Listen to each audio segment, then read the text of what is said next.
Hello team and welcome into your next hit of Between Two Posts right here on Stan Sport, your home of rugby. Well, the Super Rugby Pacific finals race has been turned on its head off the back of a couple of wild results on the weekend, and to try and make some sense of what unfolded across the last 3 days, Matt Burke and Morgan Turinui are in the house. Berkey, great to have you back from Perth. Great to have you on the ground over there doing God's work, it must be said. It's God's work. You know what? It was a good game the other night. It was fast. It was furious. It was an old school scoreline, 19-14. But you talk about opportunities missed, and we'll get into it from the Reds. But oh my goodness, look, it's a great place. You know, like Perth, the crowd gets involved. They play hard. It's good. Did you red eye back? No. You and Horan? Oh, you stayed. Yeah. You're a red eye. You're a massive red eye, aren't you? Yeah, often. For kids' sport, if there's a game on the Sunday you can make it back for kids' sport on a Sunday. If you can't make it. It's hard, though. There's no good way of doing it. You cook yourself and you're back, or you lose a day. Yeah. They were very good, the Force, as you said. We'll touch on them in a little more detail shortly. Morgs, you had the weekend off, but that would have meant that you were at home watching every single second ruck maul breakdown of the Waratahs win against the Fijian Drua in Suva. What the hell happened? Yeah, I was sitting in the crowd at Coogee Oval on my phone watching the whole thing, so it was actually a good game of footy. It was a brave selection week for Dan McKellar, and the good thing about that is if you're a head coach of a team, the guys that he picked paid him back in spades. 9 and 10 outstanding. Crichton's moved to 12 worked well. Forwards went well. Ioane Moananu, of course, excellent. And I love the start for the Tars. It was absolutely perfect. 2 absolutely perfectly scripted plays, exactly where they want it. Top of the 22, first attacking line out. It means it's too far out for a maul. That's the play they've practiced 1,000 times since November. Then the second one, Berkey, is the change-up. OK, we've shown them that rip and run and off there. They get the 5-metre line out straight after that. And 12 minutes in, they've scored 2 tries off line out. It's perfect in the way you want to prepare your game, but also they backed it up with their execution. I reckon you call that perfectly, isn't it? It's a training drill that works, and then you've got 5 or 6 variations off the one play, and they're able to manipulate the situation there. We always talk about Fiji or the Drua being 10 to 15 points ahead. It's the first time the Waratahs have really started well and been able to get those passes to stick. We often see them sort of, the half hand goes out and a 50-50 turns into a 40-60 type thing. These ones stuck and they played well. And they played with some pace. I think that was probably the great thing about it. A bit of pace and a bit of precision. We'll come back to some of that, those poor starts and that lack of red zone execution. Saturday afternoon, I mean, it couldn't have gone any better. There's Jorgo going over. Go, Jorgo. There's one for me, Morgs. Jorgo v. Cal. Pouncing on the loose, tidy up work from Isaac Fines Lewasa. And at this point, you're like, by how many of the Tars? I cannot believe how diabolically bad the Fijian Drua were in that first quarter. In fact, for the majority of that first half. But good on the Tars for just continuing to jab it in and kept turning it and turning it and turning it and turning it. Sid Harvey, wow, there's just more points for Sid Harvey on the way through in that first half too. Yeah, he finished this one off well. And the great thing is the grubber from Bowen well identified. And you get a bit of luck when you make good decisions. And this was just excellent footy. This is where you see it offload from Potter, nice and square from Bowen. Thought Tristan Riley was absolutely outstanding. So when you look at everyone who has a hand in that try, every player did their part, Berkey, right throughout the first 45 minutes when the game was over. But here at 25 minutes, when the Drua are doing what Sean's saying so accurately well, they're off the pace, they're missing tackles, they were really ill-disciplined in their fold defensively. The great thing the Waratahs did this time was not waste those moments. Yeah, opportunity taken compared to previous weeks. I'm still going to blow up. I'm still going to shout at clouds. If that last pass was not forward... You need to be doing these ones. That is ridiculous. Just lift it up. But that last pass from Jorgo... Was it Tristan Riley's ball? No, Jorgo to Sid was so far forward. Backwards out of the hand? What's this backwards out of the hand stuff? That's the law. That's called physics. But I know. But your hands are going forward, mate. We're going to get to one in the Hurricanes game as well, which was just... What do we do? Oh, it's a set-up cloud yell. Yes. It's just a tease for a later yell. Yes. And there's records involved in it as well. Mate, you said it the other week, right?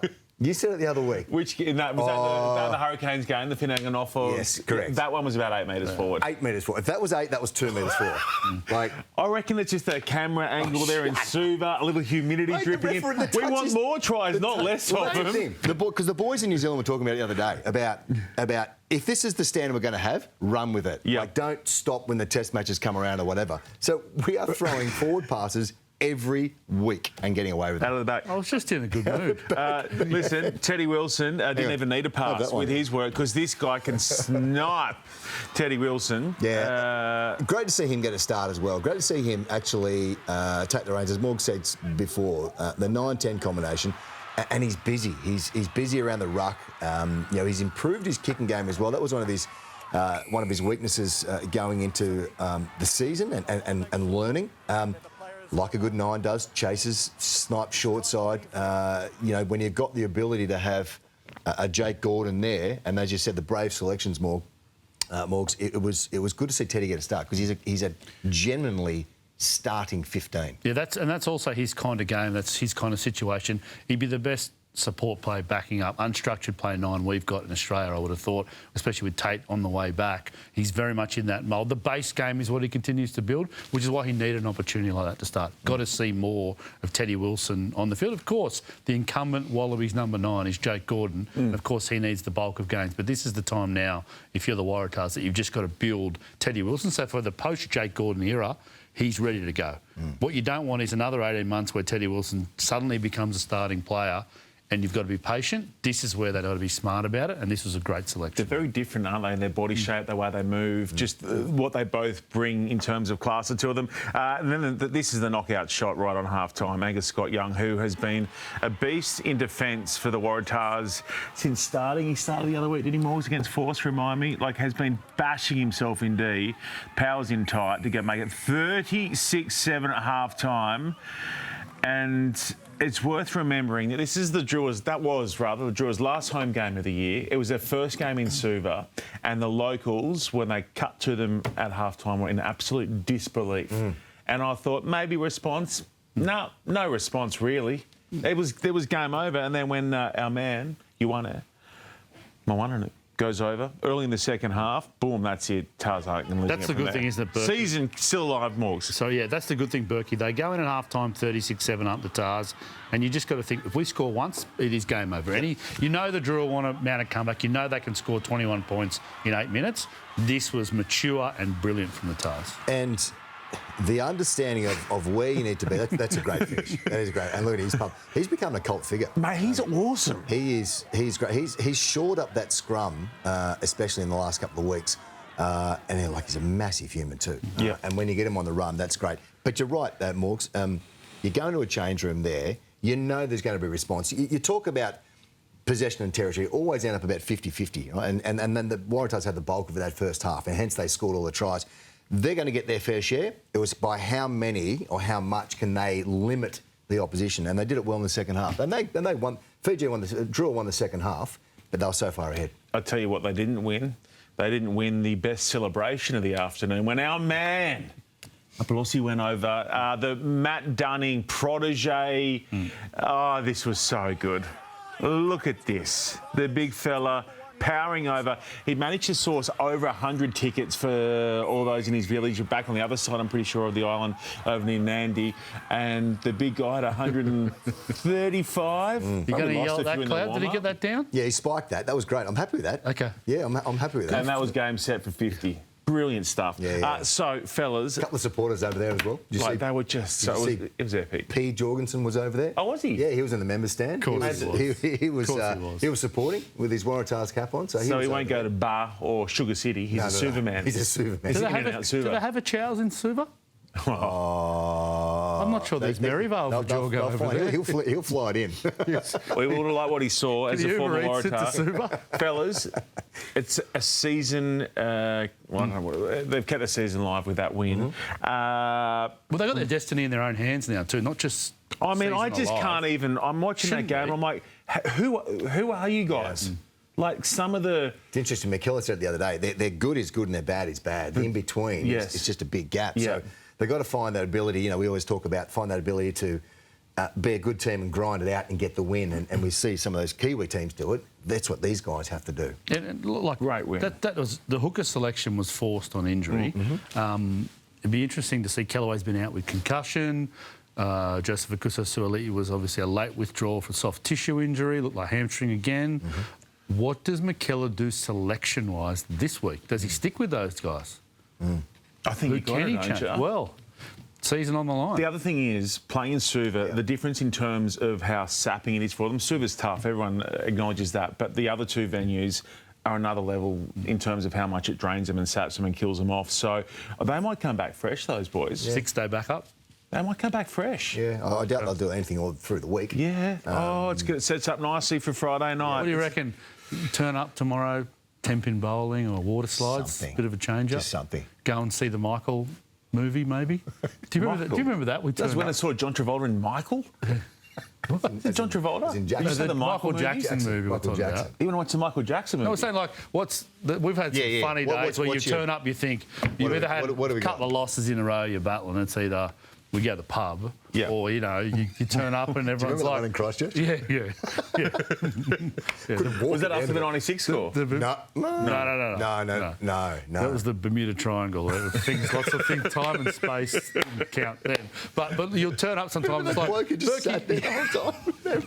The watcher. But you turn up sometimes. Hang on. Just a local.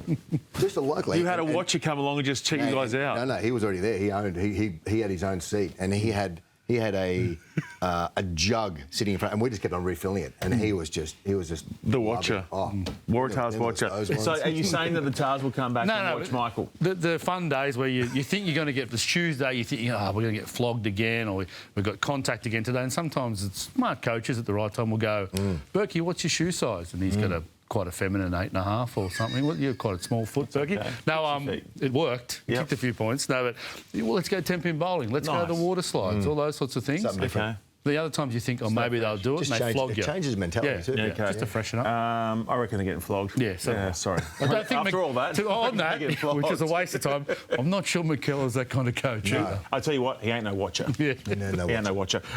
Quickly, we don't know selections. We won't know them until Wednesday lunchtime. Tristan Riley, you're a massive fan of him at 13.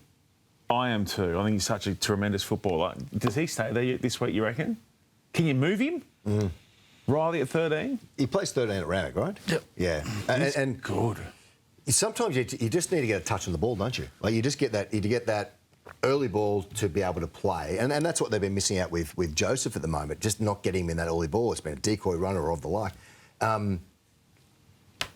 We can't know because we don't know what the team. Chuck Joey on the wing, put Joe on the bench, put him on later on. Why has no one mentioned that before, putting Joe on the wing? No, he watches. Berkey watches. He knows that we've discussed that. Look, the great thing is they've got options now. It's nice to have options. I always say that. The ball got to the width. The ball got to Jorgo and the two wingers, where previously it hasn't. That's 2 weeks in a row, don't forget. Joseph got a lot of touches the week before. He was very good the week before. Yep. Agreed. And so was Jorgo, got a heap too many touches almost. He was cooked by the end. So there's been a mindset change and a real awareness finally from the Tars that we have strike power. Let's get them the ball early in games and early in their hands in the situation. Good on him. That was a good watch. Extensive highlights, worth revisiting on Stan Sport. Not as many tries in Perth on the weekend. It was 7-7 at the break, and eventually it was the Western Force getting another one over the Queensland Reds. Fellas, this is only the third time in the history of the Western Force, so we're 20 years plus now, that they've ever beaten the Reds twice in the one season. That's sweet. I knew this was going to be a tight one with low-scoring one as soon as Tim Horan's first sideline cross. You know the one we do on camera? And he said it's the best deck in Australia. There's going to be tries galore all weekend. Jeez, I was like, Timmy, what have you done? Yeah. That's the all-time Moz. Yeah. That's an absolute Moz. It's not his fault, though. He wasn't the one out there dropping the ball with lines wide open and the rest of it. Let's get to the highlights. Carlo Tizzano, good God, this man had a match on Saturday night at HBF Park. You're not stopping this, fella. I guess the question becomes, Morgs, is there any way to stop this from the Force? Yeah, there is. Prevention rather than cure. You cannot allow this for the Reds. So if you're a Reds fan, go back and watch the 5 minutes of play that led to this, and it was red flag warning signs about the Reds from the kickoff to this moment. There's a first phase carry from Who carried it forward? Anderson. Oh, yeah, Anderson. First carry of the game. The back row gets stuck on the scrum. Tazzano steals the ball. There's no outside clean awareness. There's an offside in multi-phase attack, in defence. There's the quick line out. The quick line. Yeah, that was a bit late. But the first 5 minutes of the game was just off the pace everywhere from every Reds player. And if you're Les Kiss, you should have been worried then straight away. Is that going in with complacency in that game? Thinking, we'll tick the box here, we'll keep going, we'll climb the ladder and go from there? We asked Kissy before the game about, is this like a little banana skin, so to speak, or an ambush? And he sort of he paused for a second, then he sort of went, well, hang on, is this, what are we thinking here? Line out was horrible the other day. It's been an issue all year. Again, we'll circle back. We'll just get to half-time through Joe Bryle, make it 7-7. Harry Wilson actually played some really good footy. His long line break helped set this opportunity up for Joe Bryle to power one over in tight 7-7 through 20. And then no more points till half-time. But between this moment and half-time, the Reds could not have had more opportunities to score. And because of the line-out, they couldn't get it. They've got to go tap plays from 5 away, which are not as effectual as hitting a line out and rolling over. And then it just all goes to, it all just all goes to pieces. Yeah. It just turns to absolute bin juice. And you know what? When you're in that line out situation, Morgs, and I'm only watching it from afar, you got a backline movement. You stand there, you pretty much just stand flat because you know you're not going to win the ball. And we've been in teams that you just think the eyes are like dinner plates, thinking I don't know what to do here. And the boys from the Force are very good. They just controlled that line out.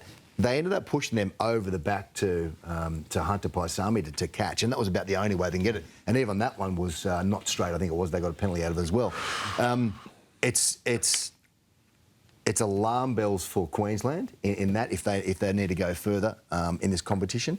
But you're right. The other part of it was they had options there to go. There was one part there, Timmy explained it, Carter or Gordon ran too far, needed to just get rid of it early, put that grubber kick through. It was dropped over the line. It was like, man, it was like, you're going to do it, you're going to get there, and they didn't. It was incredibly frustrating for them. I wouldn't underestimate how significant the stress points, things like line-out not functioning or scrum not functioning, create in teams.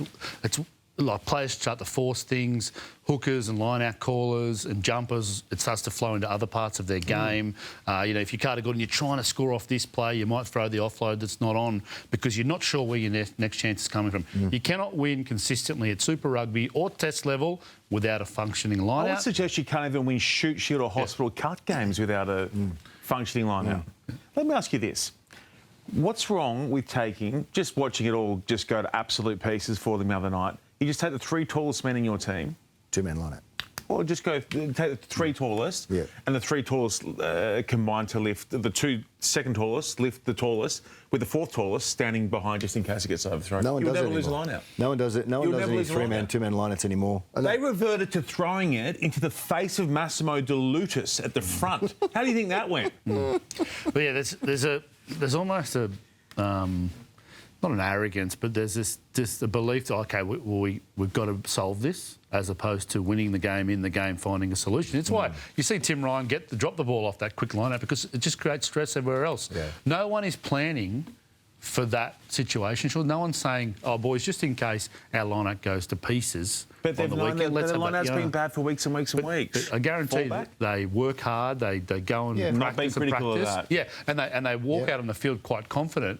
It is the great line-out generals, it is the great people, the Giffins into Harrisons, into Sharps, those sorts of guys with brilliant IP off the back of the Eels and those guys in the older days, once lifting came in, that you just had this great knowledge of how you could get away with things. At the moment, there's not that solution out there. So you have to have the self-awareness as a collective forward pack on a Tuesday to go, boys, if it really goes to pieces, it is going to be quick line-outs, it is bail out here, and maybe it is the 2-man or the 1-man But is that a I plan? remember we had a two-man line. Yeah, two-man line. Absolutely. It's like playing sevens. Brilliant.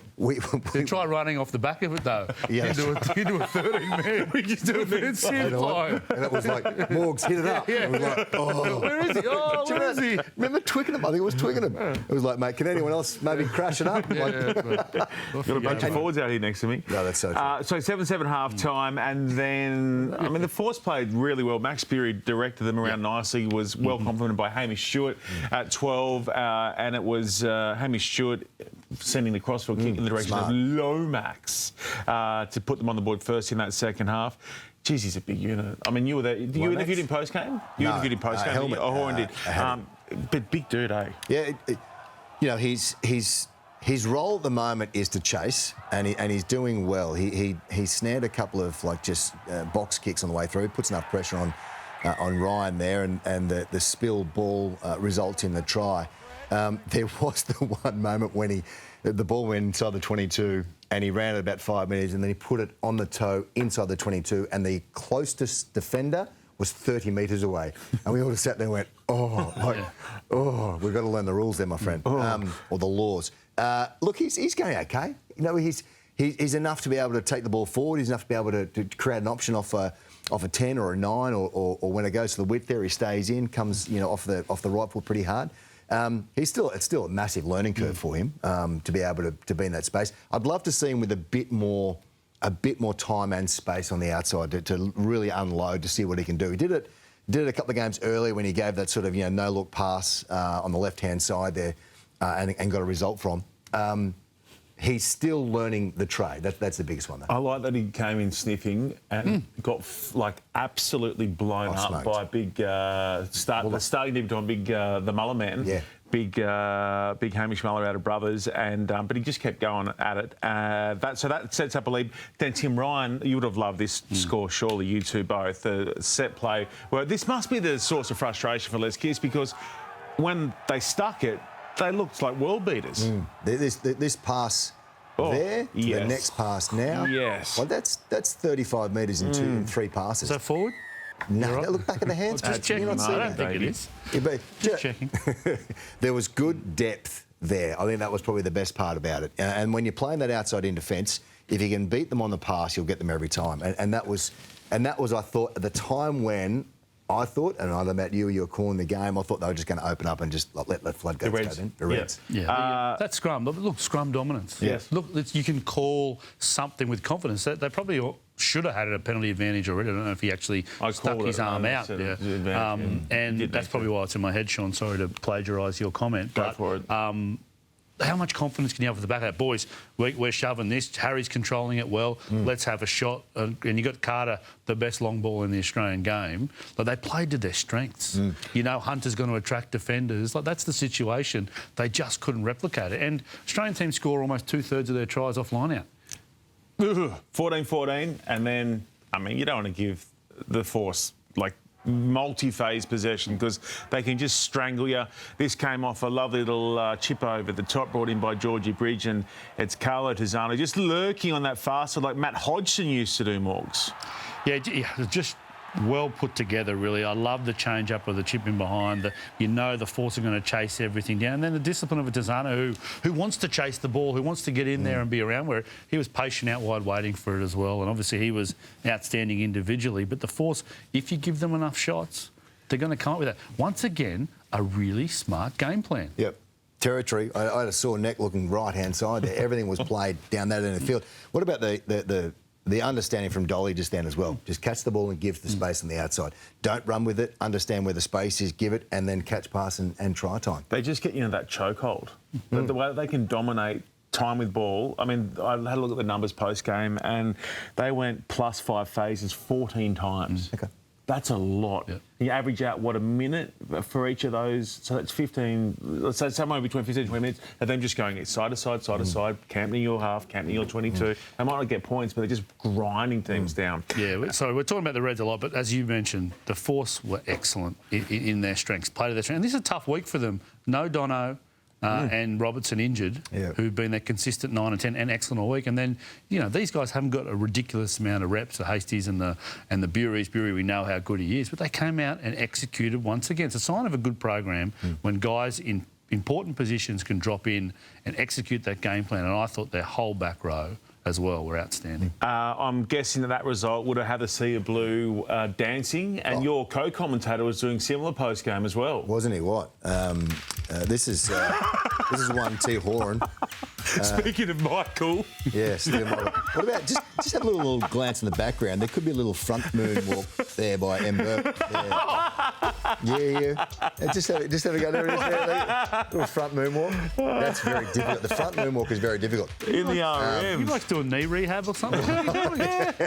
we were just like gigging Whitey just to realise that's what happens when your knees when they're good. Yeah. He was good. He was good, Nick. It was great. The other night. It was great having his. And happy birthday. Heart rate was 180. He said. Doing the game. Yep. 180. He was good. He was great. For a great talker. And happy birthday, Timmy, as well. Yes. What is he? 50 today, I think. 58. Your mate Vosha. Yes. I lose track. I don't want to go back to that, but happy 58. birthday, buddy. No, he's not. He's 50. He'd be 50, wouldn't he? 56, I think. He'd be 50. He's in 1970. 56. So well done to the Western Force. And, I mean, we're going to get to later in a second, but that is like... Yeah. I mean... Every Australian If I'm a team Queensland Reds fan, I am not confident ahead of this weekend against Waratahs Pacifica. Their potentially last ever game. They're on the road. They'll be all right. Another bottle. They'll be okay. Another bottle. Well done to the Force. They've got the Fijian Drua, and if Fijian Drua rock up and deliver what they served up on the weekend at home in Perth, they might put a score on the board, the Force. Fellas, speaking of scores on the board, is there anything better at the moment than watching the Hurricanes at full tilt up against the Blues? They were narrow favourites for this game. They've had a terrible run of it at Eden Park in years past. My God, they were incredible. They were incredible. No, lay down Mazaire for this game. I mean, the speed and the ability where they can get around the park, and you've got attacking weapons everywhere. I think that's probably the greatest thing about this team at the moment. They're pumping him up over there. I remember Cully probably 7 or 8 weeks ago put all his money on them to say they'd go the whole way. Just their ability to play with speed, their ability to play with power as well, and there's no. Yeah, we were talking about sort of, not being calm in games. They're calm the whole time. Ball goes on the ground. There's people back there. They can shift. They can play wide, and they've got scoring options everywhere across this. And forwards who are doing great things as well. Warner Dearns has just been. This guy might be the signing of the season, I reckon. It gets up in the grill of Bodie Barrett, charge down, try. Let me ask you this, fellas. Probably the form second rower in the comp. Would you say he's probably the form second rower in the comp? He's playing in the best team, has been killing it. We know that he's a Japanese international. Good pick. If they were picking the All Black squad now, do you reckon he'd be picked? Do you know what I mean? He would, wouldn't he? Yep, he'd be in. He'd be in, wouldn't he? He'd be in for if sure. he wasn't already Mate, he's with Eddie Jones. outstanding. He's so good. Because we know they're going to come back from top league with a motor. In Japan, obviously well drilled. But he is hugely influential for this Canes team. Like, you got to back numbers 11 to 15. I think they had 7 clean line breaks, 16 defenders beaten. Like, they didn't get out of second gear, this back line, these outside backs for the Canes. They toyed with a Blues team who was still the most miserly defensive setup in the game, and they're only able to do that. I think that the Blues missed 38 tackles on the weekend. I'll tell you who's not going to watch the Michael Jackson movie this week is the Blues with Vern Cotter. I don't know what they'll be doing. They'll be lucky if they get the contact. You know when the contact suits are out there waiting for you when you come from training? Yeah. They'll be lucky if they're even allowed to wear the contact suits. They'll be into it. Good. But off the back of guys like Dearns, who are setting an absolutely brilliant platform of fast ball for this team, and you look at the IP to be able to put pressure on a Bowden Barrett like that and finish it off, outstanding, and cannot wait to see what he does for Japan as well. It's another great story to watch an excellent footballer in the Test season. Saw some awesome passing across the weekend. Geez, it was a really good weekend of sweet seeds and, forget Roygaard. Don't need him. We've got Anari. Boom. That pass to Naholov. Thank you very much. That no look is spectacular. The setup was very good behind. If you get the overhead shot, you see the two guys sweeping right, and then Naholo hangs, changes his direction, and then comes late on the inside line there. And again, you're not going to stop him. You're not going to stop him from 5 metres out. You're not going to stop him from 45 metres out. Welcome back. And how good are you going? Hoops and I were watching that in the hub, and he goes, he looks like a hooker. Speaking about Naholo, I said, Mua looks like he runs like a winger. Yeah. So they've got guys that can do all sorts of damage, including this guy, Whina Nganofo, who drew equal with the great Joe Roth, the great man. Correct? And Benny Lamb. And Lamb. Yep. And Benny Lamb. Berkey, you're probably going to ask to have this scrubbed off at the end of the season, are you? No, not at all. That was a great part. Look, reward for an incredible season, and we saw the 4 tries that they scored against the Brumbies over in Super Round only a couple of weeks ago, and has this ability, and Morgan, and you've played with these blokes as well. You have this ability when you give it to them, everyone stops, and when you stop in defence, you're just caught out, right? And he has a step. Some speed and also some power to be able to go through. And when you've got guys, and you go back through history of the great wingers that the Kiwis have produced, and they've all had that. They've all had that ability to be so dialed in to find the line that nothing's going to stop them. Well done. Gets the tick of approval. Gets the record. Minor issue on the pass, but that's okay. Play on. Flat. Flat-ish. Flat. That's easy. I thought Flat adjacent. I thought it was fine. I thought it was back, and it just floated. I thought it just floated forward. Floated. That pass identifies as flat. It's like he's just put a little outswinger on it. Anyway, like so broke on. his hamstrings. Yeah, go. Go. No, I was going to say quickly, because we've got to just get one highlighting from the Chiefs Highlanders game. So they've got to be the favourites now, even though we're going to get to the second favourites in a second, the Chiefs. Wow. Can you... yeah, I'm with you. Really? Falling apart? No. I kind of think I know where you're going with it. Is this Hurricanes outfit, the way it's set up with their backs and their strike power, as exciting as the 03 Blues, as the 2011 Reds, like just for out-and-out entertainment, do you reckon? Are they up there with those sides? They're playing a game at the moment, and I can only equate it to sort of going back to under-12s, like type thing. They're playing with the big boys under-12s, and are just running around and running through everybody at the moment. So I'd say yes. It's on a par. Whenever you watch it, you know there's going to be excitement, whether it's going to be up front or out to the backs. It's exciting brand of football they're playing, and when you're playing against them, you've got nothing. Like you just think, what are they going to bring today? I've just got to be on song in my defence, or at least have a shot. Yes, it is a bit... I like the analogy of the under-12. It's like the under-12 days where you turn up and you're warming up and you look across and half their team had beards. And you were like, did that guy just drive to this match with his 3 kids in the back?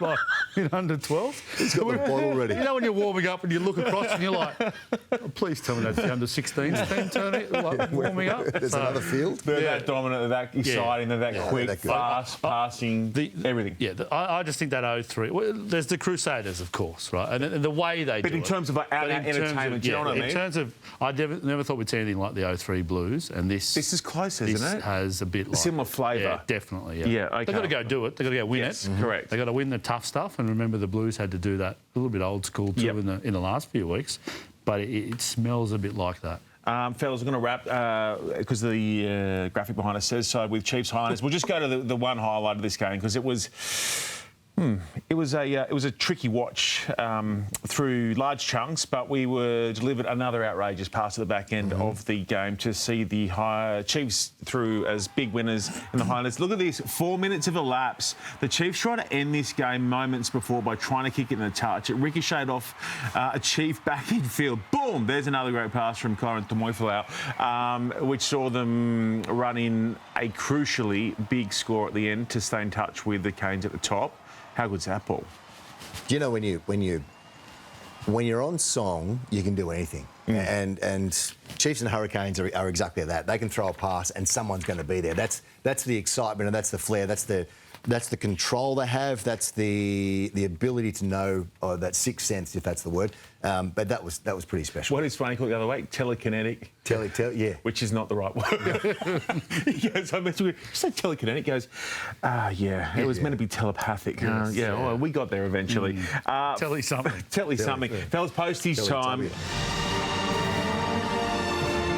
We love our posties, and it's going to be hard to do because there were some outstanding performances from the Western Force and Tars in their respective wins. 1-pointers who do we never do like honorary mentions, do we? No. Oh, you can have a little. Chuck them one out. I'll give an honorary mention as well. Okay. Yeah, no, go. It's okay. I'll see what yours are first, and if I don't, okay. Well, I'll just get you rolling. An honorary mention in a losing team, Hamish Muller. Out of Queensland country. He's been a long-term player at the Brothers, and he was outstanding the night for the Reds in the absence of Lukan Salakaia-Loto. Is you? No. What I always love about you, you're a romantic. Good story. You love those stories, don't you? It's a great yarn. And then you love to see them play well too. And delivered. Well done, big fella. Yeah, delivered. Like Delivered. Some of the shots he was putting Delivered. Yeah. Okay. Would you like to clear your honorary mention now, Moggs? No, I thought it was Nick Champion and Crepney's best game of the year. Ooh. And it was really hard not to give him points. I've been waiting for it from him because we know the style of player he is. Gee, I thought he was outstanding. But no points, sorry. No points. No honoraries for me. Okay, 1 point then, please. Refereeing, no? Yeah, refereeing. I'm going to go Teddy Wilson for a 1-pointer. For the reason we spoke about earlier, once he gets a start, he'll grow in confidence. He was zippy around the park. I thought he brought so much enthusiasm to the team that was perhaps lacking or trying to find some enthusiasm. Passing was on, support play, scores a try. I think it was a really big reason why Waratahs did well. I got 1 point, Carlo Tizzano. And I thought he might track a bit higher, but, for all the things that we've talked about. But you top the tackle count, outstanding 18 tackles for the Force. Yes, a couple of tries. I thought he played exceptionally well in a team that helped him and facilitated as well. But, yeah, some deserved points. I wonder if no, it's too hard to get ahead of ourselves. I've got Wilson as one as well. I thought he was just tremendous. He just plays. You just got to you know what I mean? He's just making stuff happen. And it might not go to plan all the time, but there's just something happening. And as you said, Morgs, it fit that game perfectly against Fiji. 2 points. I've gone Carlo Tizzano for my 2 points. 2 tries on the weekend. Again, at breakdown. It was good. Are you not happy with this? Or are you I think saying he's very happy. You're good? OK. I'm just wondering if we've ever had all three identical without knowing. Light up. I think that melts the machine if it happens. It does. OK, Tizzano to you. Yep. Morgs? I've got it for Angus Scott-Young, 2 points. It's not going to happen. Because I thought in attack, I think 3 defenders beaten, carried really well, topped the tackle count, won a turnover. I think he went away from Australia a boy and came back a man. And I think he's playing like that. It's a reward for the weekend, but also how excellent he's been consistently for the Tars since we've seen him get some game time. 2 tries. Tizzano. In Perth now they're calling him Carlo Trizano. And I'm stealing that Sea of Blue. That's good. Fantastic from you, Carlo Trizano. 2 tries. He must have. I reckon he would have loved to have played against Fraser McWright the other night. I reckon those two would have loved to have squared off and gone at it. He was so dominant, and as you said, Morgs, he set the standard with that first steal of the game. 3 point time. Morgs? I'll go. Yeah, OK. I'm going to go Ioane Moananu. Just enthusiasm personified. Scores the try. Was a great support play. Big through the great little pass to start with for that first try, and has, I think, revamped this scrum of what is the Waratahs. A big body getting around the park and showing lots of enthusiasm. And you talk about skill level. I always talk about enthusiasm, what can do on the park, and he's busy on the park. Yeah, it's a good story too. He never looked like being picked to start, really, until the Tars had injuries and Dan McKellar's hand was forced, really. He was slated to play for the 2 Blues the week before, didn't play for them, went home to New Zealand for a couple of days. So I think that little break must have done the world of good. He was excellent. My 3 points for Maloney Ekuasi. I thought he was absolutely outstanding. 14 carries, 3 defenders beating, a clean line break, outstanding work defensively. A bit like the Valentini role at the Brumbies. He does the hard carries, not the ones off the back of front foot ball. He puts his hand up and he goes hard into the high-density defence of the Reds. I thought he was hugely influential in their win. I don't know if I've gone the right call. You both really... It was one of those weeks where me. 10 guys could have won it. I just lean on stats for mine. Well. I lean on stats for mine. Second top carry meters, top defenders beaten, obviously scored a try, seemed to be everywhere creating. It was Jorgo. Am I wrong? Is he obvious? Is that bad? Yeah, no, that's good. He's on my list, yeah. He was excellent, outstanding. I mean, the numbers say... Yeah, he's a freak. Yeah, OK. All right. Well, thank you for your validation. Ladder time. And it's interesting. It's spicy because Queensland and New South Wales are now separated by just 2 competition points. Highlanders got a bye this weekend, so essentially they're cooked. But the Western Force, as we know, have games to come against the Drua and the Waratahs at the back end. The Brumbies have got the Tars this week. The Reds take on Moana Pacifica. I mean, fellas, she's wide open, the bottom end of that top 6. But then you look at the other games that are being played as well, and Crusaders, I think I've got Hurricanes as well. And Chiefs. And Chiefs. Both at home, but they play the top 2. There are 10 points they could be stuck on 32 points. There are 10 points between 4th and 9th, so Crusaders and Force. What price the Crusaders to miss the finals? I've got the Crusaders in the GF. I don't know if I told you. But they could miss out. They could miss out. They've got to beat Chiefs and Canes in the next 2 weeks. Yeah. And I've got them... Yeah, they could win them both too, don't forget. Yeah, I'm hearing you. But yeah, anything could happen, Berkey. Yeah. I look at that. I was having a look at sort of some of the configurations the other day, and I came out the Crusaders could get leapfrogged by about 3 other teams on the way through. Spicy finish. Also, the big one too is don't forget. So Chiefs, McKenzie, you would think he's out for at least a week. Head knock. Josh Jacob, they've got him there at 10. Tangi Tau. If there's going to be some spoilers from down the bottom of the ladder, he looks like he's out for the season. He's 9 months. Yeah. He's 9 months. Rupture. Yeah. So bad because he's been one of the best players. Yeah. So there's lots of all that. You know, do the Canes rest someone? Does that help the Crusaders? Do they have a rest the last 2 weeks? Because they're going to finish first. They're 5 points clear already. So until you see the teams on a Wednesday, it's hard to make many judgment calls. This is true. Not hard to make a judgment call though, Morgs, on our BTP MVP this week, and you've fielded an absolute beautiful story from... well, the real grassroots of Aussie rugby. Yeah, this was an interesting one. You know where I get the heads up from this one? From the chair of Rugby Australia. Daniel Herbert sent it through to me. So Brendan Edwards, about a year ago, was just, not happy with his health, and he said, you know what, I want to play another game with my son. And so him and his son Lockie got to play, I think it was 3rd grade on the weekend for the Maroochydore Swans. He's the president. And he shred some kilos and he got out on the field. His son Lockie obviously got some points in the best on ground. I don't think poor old Prez, old Brendan, he didn't get any points, but he did send through. Both his knees are gone now. Yeah.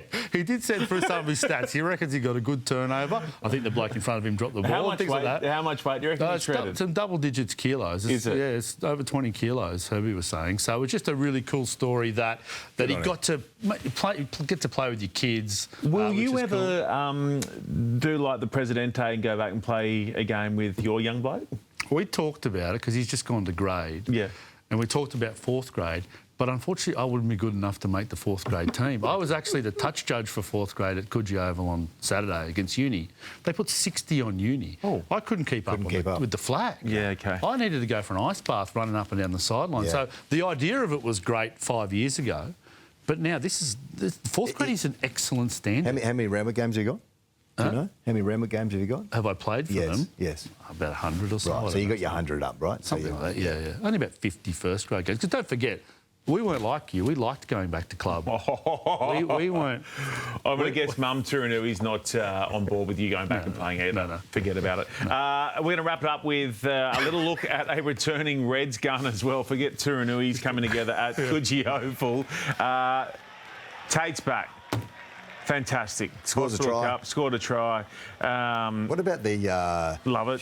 Yeah, you happy with it? Yeah, you happy love with it. He's back. The Nick Cummins around the hair?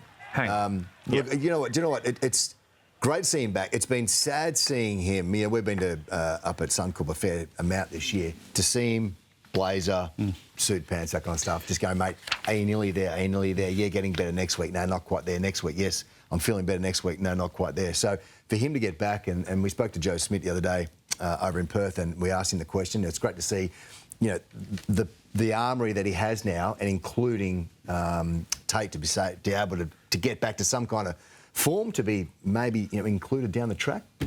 Great to see him recovering well. Quick bit one before we go as well, fellas. It's community night, as you would know, at the SFS this coming Friday. It's going to be a huge game out there. The Tars are back in form. The Brumbies finished off their prep before the bye with a win, and it's community night, so a lot of charities be on hand at the SFS.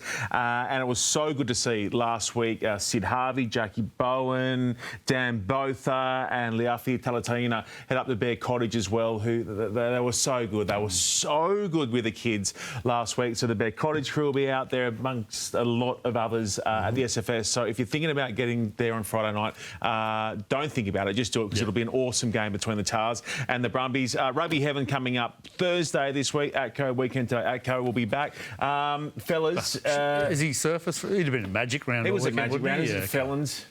Hanging out. Was he? Yeah, just doing, commercial TV stuff. Yes. Fellas, I'll see you Friday night for Waratahs v Brumbies. It's going to be a beauty. And we'll see the rest of you Thursday for Rugby Heaven, Friday night for that matchup, and again for BTP next Monday, same time, same place, right here on your home of rugby, Stan Sport.